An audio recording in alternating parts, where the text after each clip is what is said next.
À tous les amoureux du cinéma congolais, le fan du rire, voici une occasion pour votre bonne humeur. La nouvelle série Lopango. Lopango.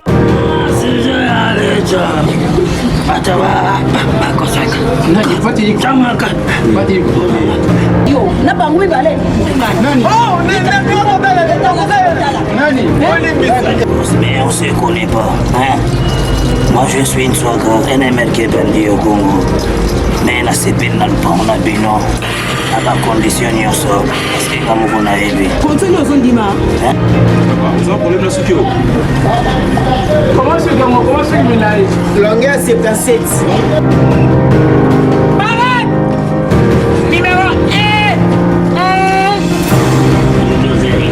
Ah, mais bien comme ça, boy. T'as un moyen. Mais on peut seulement garantir un an. Mais moi, je peux seulement garantir où est ça.